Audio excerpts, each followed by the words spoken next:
ना खा पाए ना ही उगल पाए। कहते हैं हर जंगल में एक ही कानून होता है, हर कमज़ोर को मार कर ताकतवर जीता है।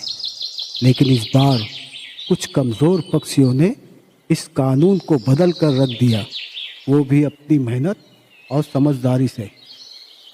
कहीं दूर एक जंगल के बीचों बीच एक बहुत पुराना पेड़ था।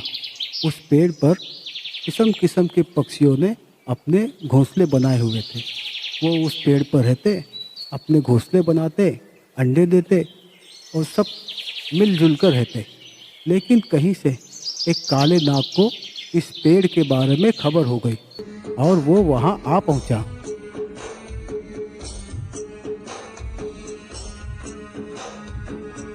काला नाग पेड़ के पास पहुंचकर कुंडली मारकर बैठ गया और कहने लगा,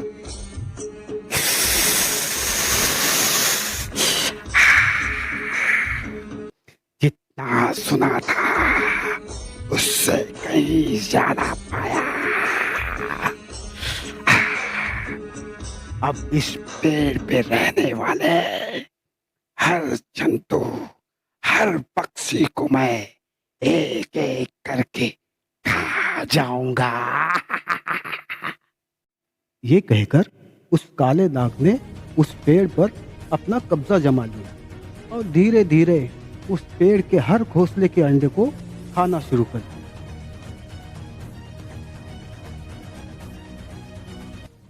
एक दिन केसरी चिड़िया अपने घोंसले पर बैठी रो रही थी और उसका चिड़ा उड़ता हुआ आया। केसरी, क्या हुआ? तुम इतना क्यों रो रही हो? क्या हुआ? बताओ तो सही। देखो ना, उस काले नाग ने हमारे सारे अंडे खा लिए। सारे अंडे खा लिए? सारे के सारे? तुम रो नहीं केसरी। हमें इसका जरूर कुछ ना कुछ रास्ता जरूर निकालेंगे। तुम रो नहीं, हो जाओ सारे अंडे। क्या हुआ भाई? केसरी इतना क्यों रो रही है? काले नाग ने हमारे सारे अंडे खा लिए। सारे अंडे खा लिए?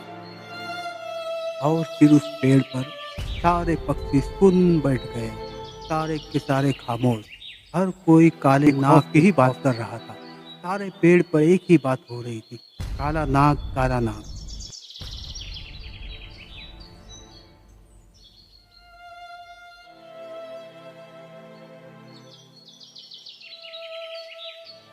कल उसने मेरे 2 अंडे खाए, आज फिर 2 अंडे खा गया, कल और खा जाएगा।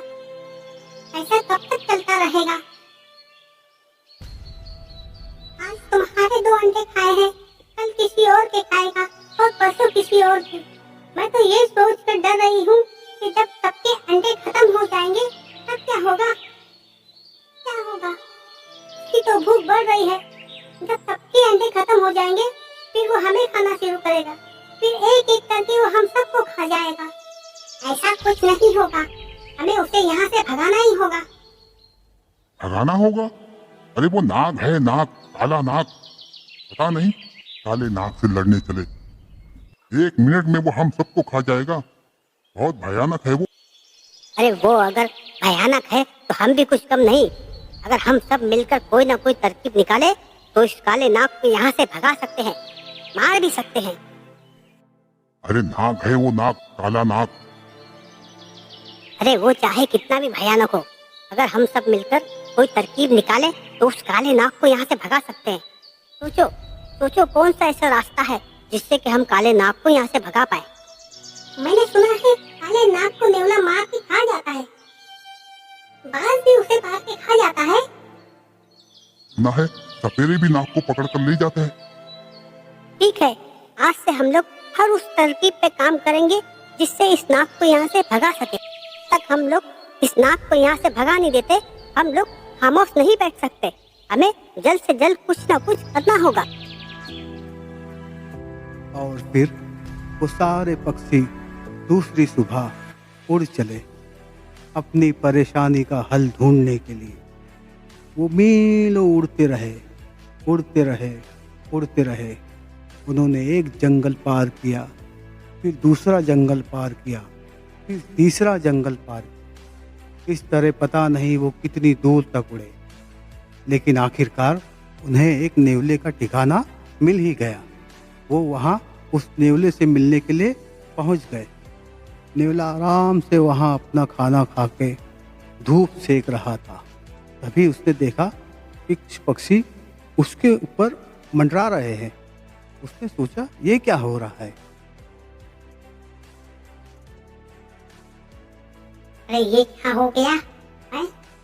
अरे मैंने तो कुछ लोचा किया नहीं, ये सारे पक्षी मेरे पास ही चले आ रहे हैं। और फिर सारे पक्षियों ने अपनी समस्या उसे बताई और उसे राजी करने की कोशिश की। नेवले भाई, आप हमारी मदद कीजिए, आप ही हैं जो हमारी मदद कर सकते हैं। हाँ, आप ही हैं जो हमें उस सांप से निजात दिला सकते हैं। आप ही हैं जो उस सांप को मार सकते हैं। हाँ, आप तो बहुत ताकतवर है। आप जैसा ताकतवर तो दुनिया में नहीं। आप नाग से लड़ सकते हैं। मान जाइए ना नेवले जी, हमारी मदद कीजिए। तो ठीक है, तुम लोग आगे चलो, मैं तुम्हारे पीछे आता हूँ।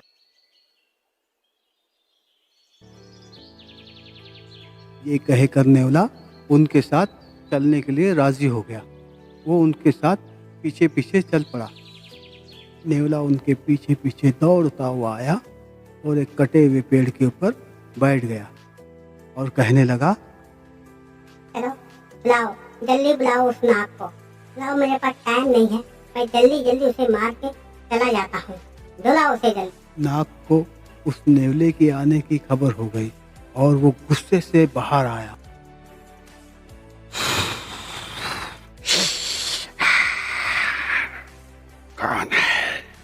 कौन है जो मुझसे लड़ने के लिए आया है? अरे अरे अरे, ये तो बहुत बड़ा नाग है। अरे मैं इससे नहीं लड़ सकता, मैं नहीं लड़ सकता। मुझे जिंदा रहना है कि नहीं रहना है? हाँ, ये तो नाग है, बहुत बड़ा नाग। अरे नाग जी, मुझे इन लोगों ने झूठ कहा। उन्होंने कहा कि एक सांप है, मुझे उसे मारता है। मैं आपसे नहीं लड़ सकता। मेरी इतनी क्या औकात कि मैं आपसे लड़ूं? नहीं, मैं आपसे नहीं लड़ सकता। मुझे माफ कर दीजिए, आप मुझे माफ कर दीजिए।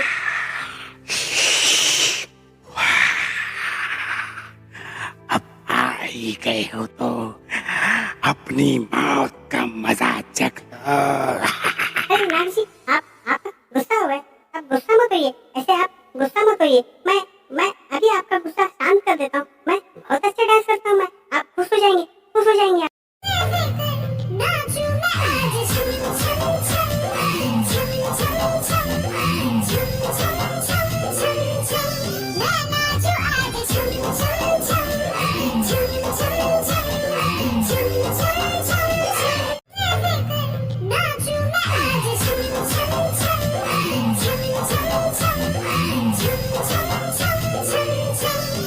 ये पागल क्या कर रहा है? ये डरपोक नाग के सामने मुजरा कर रहा है।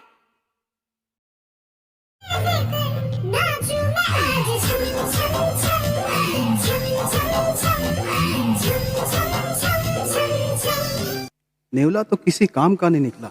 इतने बड़े नाग को देखकर वो भाग खड़ा हुआ। वो बेचारे सारे पक्षी वापस पेड़ पर जाकर बैठे और दूसरे दिन जैसे ही सुबह हुई, सारे पक्षी निकल पड़े अपनी परेशानी को हल करने के लिए।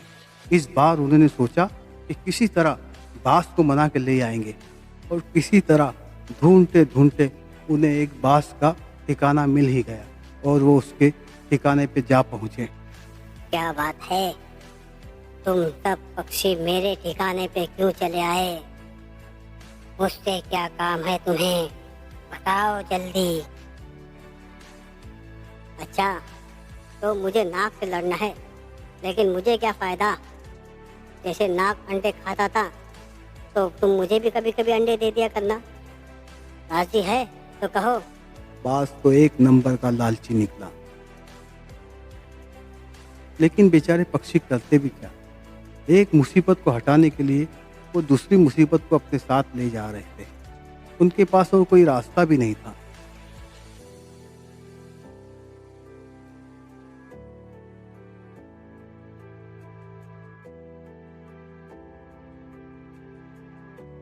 और फिर बांस नाग के ठिकाने पर पहुंच गया।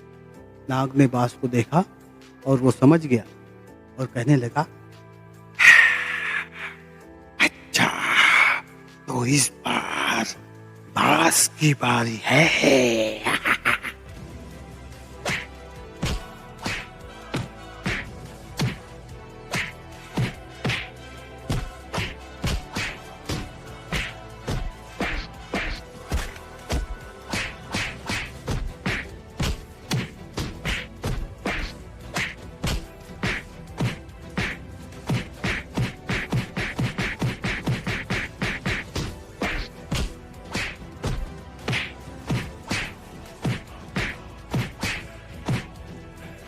उन दोनों में बहुत लड़ाई हुई। बहुत देर तक लड़ने के बाद बाज आखिरकार हार गया। वो घायल होकर वहां से भाग खड़ा हुआ और नाग जीत गया। इसे लाए थे मुझसे लड़ने के लिए। अरे मुझसे लड़ने के लिए तो पत्थर के शरीर वाला चाहिए, क्योंकि मेरे दांत पत्थर से भी मजबूत है। बेचारे पक्षी, उनकी ये तरकीब भी काम नहीं आई। बाज भी हार कर भाग गए। इस बार उन्होंने सोचा कि पत्थर के शरीर वाला तो एक ही जानवर है और वो है कछुआ। क्यों ना उसे राजी किया जाए। और नीली चिड़िया उन्हें कछुए के पास ले गई, क्योंकि वो एक कछुए को जानती थी। क्या बात है नीली चिड़िया, किस बात से तुम यहाँ आई हो और इन सबको क्यों यहाँ लाई हो? हमें आपकी मदद चाहिए, बहुत मुसीबत में है। अब आप ही हमारी आखिरी उम्मीद हो, आप ही हमारी मदद कर सकते हैं। आप हमारे लिए उस काले नाग से लड़ सकते हो। हैं? लड़ना है? नहीं, मैंने आज तक किसी से लड़ाई नहीं की। मैं नहीं लड़ सकता, चले जाओ यहाँ से। ऐसे मत कहिए, हमारे पास आप ही अब आखिरी सहारा हो। मुझे इमोशनल मत करो। ठीक है, मैं कोशिश करूंगा तुम्हारे लिए। वैसे मैंने आज तक लड़ाई की नहीं है, लेकिन एक ही बात है। और फिर आखिरकार उन लोगों ने कछुए को मना ही लिया। कछुआ जब वहां पहुंचा तो नाग वहां पहले से ही मौजूद था और बहुत गुस्से में नजर आ रहा। कछुए ने कहा, देखो भाई, फालतू में झगड़ा करके कोई मतलब नहीं है। क्यों नहीं तुम यहाँ से चले जाते? काहे को परेशान कर रखा है? अभी मैं तुमसे लड़ूंगा और कुछ तुम्हारा नुकसान हो जाएगा तो फिर मुझसे नहीं कहना। हाँ, लड़ मुझसे, लड़ कछुए, तेरा भी दम देख लूं मैं। और फिर दोनों में बहुत लड़ाई हुई। अच्छा, लड़ेगा मुझसे? ले ले ले, जॉन सीना स्टाइल में देता हूँ तेरे को। अरे ये क्या कर दिया? अरे मुझे उल्टा कर दिया। ऐसे तो मैं सारी जिंदगी नहीं लड़ पाऊंगा, ये तो चीटिंग है। मुझे कोई सीधा करो, वरना मैं सारी जिंदगी ऐसे ही पड़ा रह जाऊंगा। कोई सीधा करो मुझे। तुझसे लड़कर मैं अपना टाइम खराब नहीं करना चाहता। अरे कोई मुझे सीधा करो, कोई मुझे सीधा करो, वरना सारी जिंदगी मैं ऐसे ही पड़ा रहूंगा। कोई मेरी मदद करो। अरे भाई कछुए, तुम तो 5 मिनट भी नहीं टिक पाए हैं? अरे वो सब छोड़ो, मुझे पहले सीधा तो करो। भाई मुझे माफ कर दो, मैं नहीं लड़ सकता इस नाग से। मैं जाता हूँ, मेरे बस का काम नहीं है ये। और फिर सारे पक्षी पेड़ पर बैठे, फिर सोचने लगे और बात करने लगे कि अब क्या करेंगे। अब तो कोई बचा ही नहीं है सिवाय सपेरे के। लेकिन वो किसी सपेरे को जानते भी नहीं है और ना ही उन्होंने कभी किसी सपेरे से बात की है।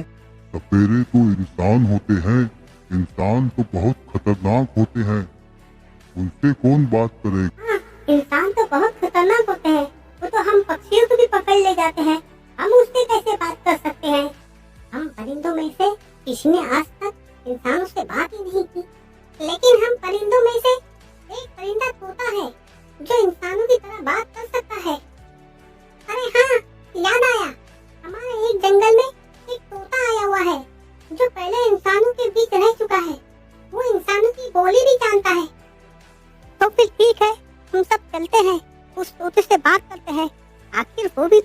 भी है, हम उससे कहेंगे वो किसी सपेरे से बात करे ताकि हमें इस नाक से निजात मिल सके। और फिर दूसरी सुबह सारे पक्षी फिर उड़ चले उस तोते की तलाश में। वो तोता किसी और जंगल में आया हुआ था। बहुत ढूंढने के बाद आखिरकार उन्हें उस तोते का घर मिल ही गया। उस तोते ने एक पेड़ के ऊपर बहुत खूबसूरत घर बनाया हुआ था। उसे देखकर ही लगता था कि वो इंसानों के बीच रह कर आया है। तोताराम जी, तोताराम जी, अरे क्यों डिस्टर्ब कर रहे हो यार? हमें आपकी मदद चाहिए तोताराम जी। अरे भीड़ू, पहले तो डोंट कॉल मी तोताराम जी। अपना नाम है TRP, शॉर्टली TRP। सुनने से ही मार्केट में TRP बढ़ जाती है। अरे यार, अभी कोई अपने को काम पे मत लगा देना। हाँ? ये काम के चक्कर में अपन भाग के आया है शहर से, और इधर भी तुम लोग अपन को चैन नहीं दे रहा है। हाँ? फिर कोई अपने को धंधे में लगा देगा क्या? बताओ तुम्हारी क्या मदद मैं कर सकता हूँ, बोलो। तोताराम जी, आपको हमारे लिए किसी सपेरे से मदद लेनी होगी। हमें एक नाग ने परेशान कर रखा है, वो हम सबको खा जाएगा अगर हमने उसे नहीं भगाया तो। अरे यार, मैं किसी सपेरे को नहीं जानता हूँ, मैं इंसानों के बीच रहा हूँ, लेकिन हाँ, एक तांत्रिक को जानता हूँ। देखने में तो वो बहुत बुरा लगता है, लेकिन शायद हो सकता है वो हमारी मदद कर दे। और फिर तोता उन सारे पक्षियों को उस तांत्रिक के घर की तरफ ले गया। देखो बीड़ू लोग, यही है वो तांत्रिक का घर जिसके अंदर वो रहता है, और पता नहीं क्या उठ पटांग करता रहता है। वो मानेगा या नहीं मानेगा अपना गारंटी नहीं है। अपन तुम्हारे लिए उससे बात कर देगा, उसको राजी करने का काम तुम्हारा है। वो मान गया तो लाख का है, नहीं तो खाक का है। ये कहकर तोता उन पक्षियों को अपने साथ तांत्रिक की झोपड़ी में ले चला।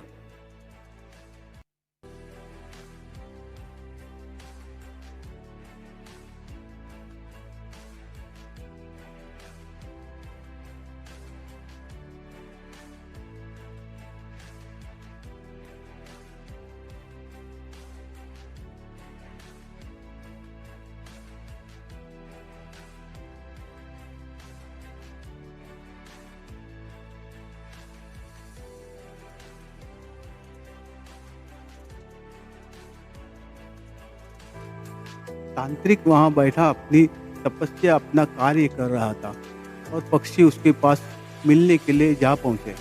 सारे पक्षियों ने उसे अपनी समस्या के बारे में बताया। पापा, अब आप ही हमारी आखिरी उम्मीद हो, आप ही हमारी मदद कर सकते हो। मैं कोई सपेरा नहीं हूँ भाई, मैं तांत्रिक हूँ।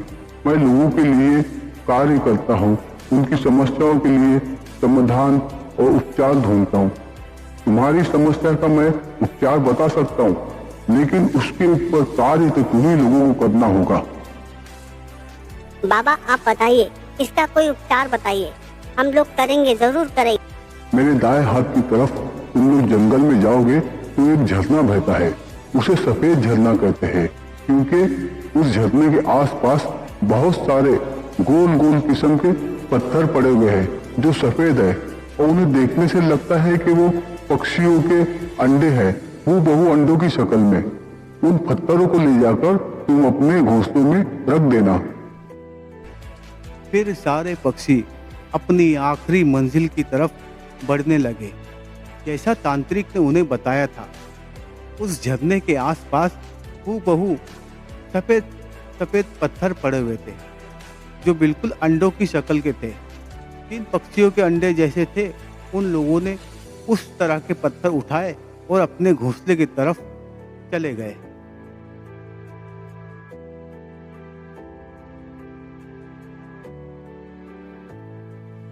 तांत्रिक ने उन्हें बताया था कि इन पत्थरों को ले जाकर अपने घोंसलों में रख देना, और वैसे ही बैठना जैसे तुम अपने अंडे के ऊपर बैठा करते थे।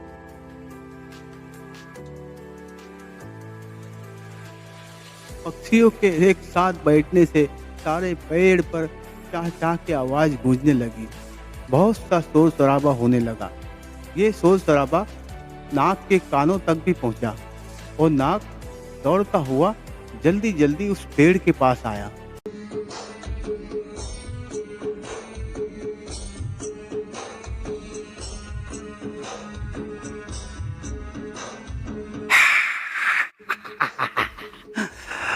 क्या बात है,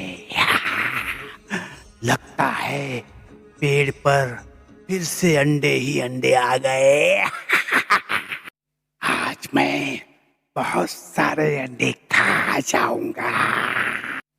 ये कहकर नाग उस पेड़ के ऊपर चढ़ गया और नाग के ऊपर चढ़ते ही सारे पक्षी डर कर यहाँ वहाँ भागने लगे। पूरा पेड़ डर के मारे खाली हो गया।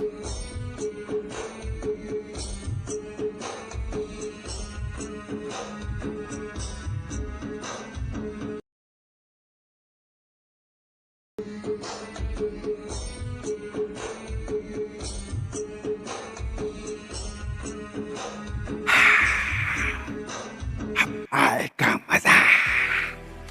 आज मैं सारे के सारे अंडे एक साथ खा जाऊंगा। और फिर नाग ने वहाँ रखे हुए सारे अंडे खा लिए। उसका पेट इतना भर गया कि वो चल भी नहीं पा रहा था और फिर वो पेड़ से गिर गया। ये क्या हो रहा है मुझे? मैं चल क्यों नहीं पा रहा हूँ? क्या हो गया है मुझे?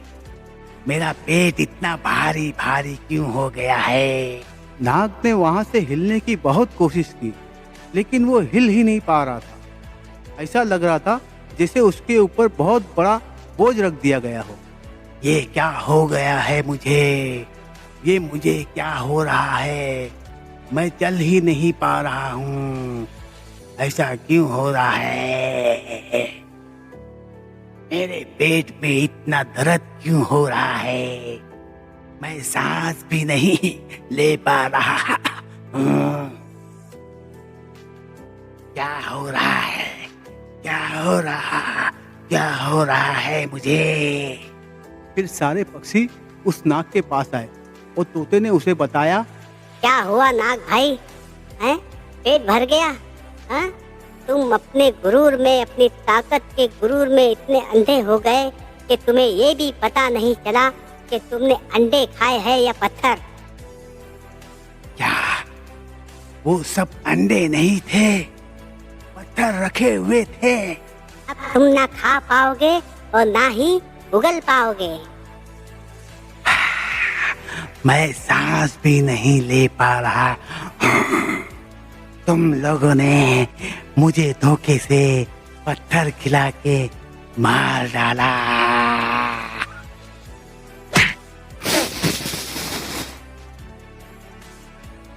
पक्षियों को इस बात का बहुत दुख हुआ, लेकिन वो करते भी क्या? उन्हें अपनी जान जो बचानी थी, और नाग तो अपने हाथों मरा था, अपने गुरूर की वजह से।